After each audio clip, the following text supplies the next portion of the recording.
দায়িত্বটা আমার উপরে আবার বসা, আমার উপরে কি বসা, আবার বসা। এইভাবে বসাইতে বসাইতে আসমান পর্যন্ত বসা। যেই পরিমাণ সংখ্যা হবে এক বাক্যের মধ্যে রব্বে কারীম এর চেয়ে বেশি সংখ্যা কসম একসাথে খেয়েছে। বলবো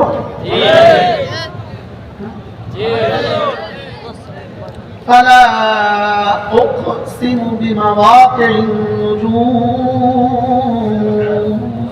سبحان الله কোন সূরা? সূরাতুল ওয়াকিয়া।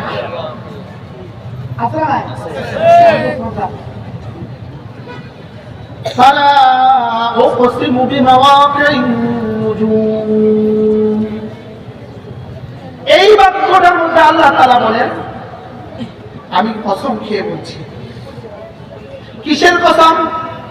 সারা পৃথিবীতে এই মহাকাশে যত নক্ষত্র আছে, যত গ্রহ আছে, যত উপগ্রহ আছে, যত গ্রহ আছে, যত নক্ষত্র আছে, এই মহাশূন্যে কত নক্ষত্র আছে পৃথিবীর কেউ জানে না।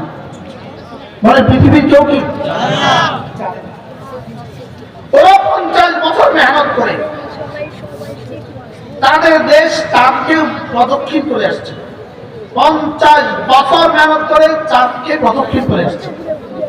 আমাদের নবীজি কোন মেহনত ছাড়া 7 আসমান সফর করে।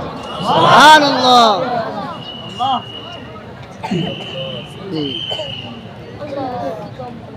এরা চাঁদে গেছে। চাঁদ পৃথিবীর সবচেয়ে কাছের উপগ্রহ।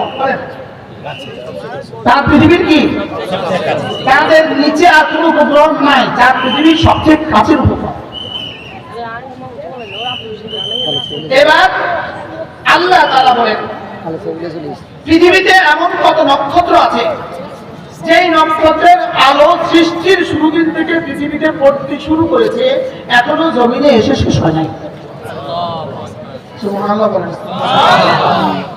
পৃথিবীতে কোটি কোটি নক্ষত্র আছে যাদের আলো এখনো জমিনে এসে শেষ হয় নাই।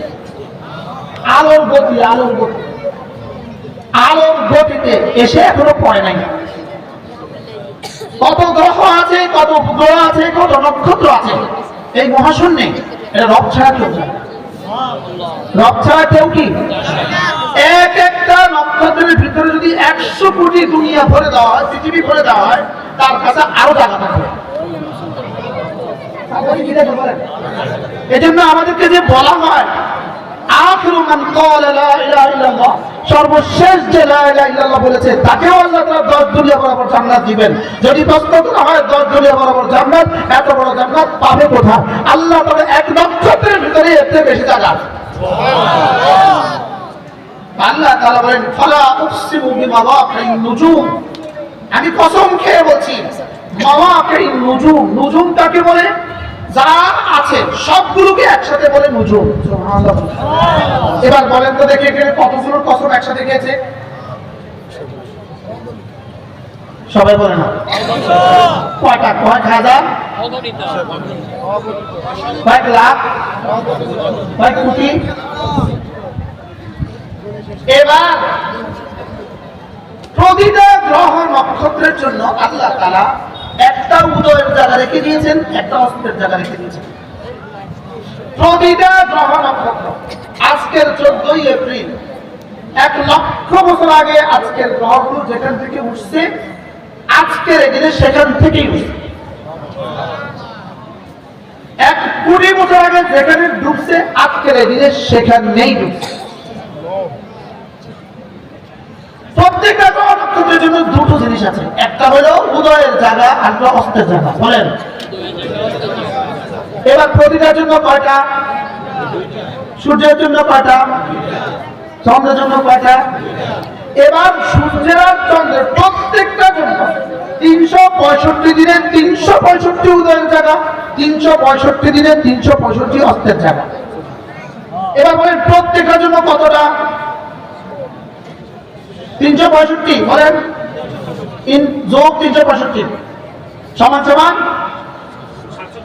730। এবার বলেন মহাশূন্যে গ্রহ নক্ষত্র আছে কত বিলিয়ন? এবার প্রত্যেকটা জন্য 730 বারের কসম। এবার বলুন তো দেখি এই বাক্যটা কত বড় কসম? না, বুঝতে পারলাম না। ছাত্র বলো তো এটা কত বড় কসম? এবার রব্বে কারীম বলেন, শোনো, আমি যে কসমটা খেয়েছি এটা কোনো মামুলি বিষয় নয়। নিজেই বলেন وَإِنَّهُ لَقَسَمٌ لَوْ تَعْلَمُونَ عَظِيمٌ। আল্লাহ তাআলা বলেন, শুনো শুনো শুনো, আমি যে কসমটা খেয়েছি যদি তোমরা বুঝতে পারতে আমি কত বড় কসম খেয়েছি। সুবহানাল্লাহ বলে না?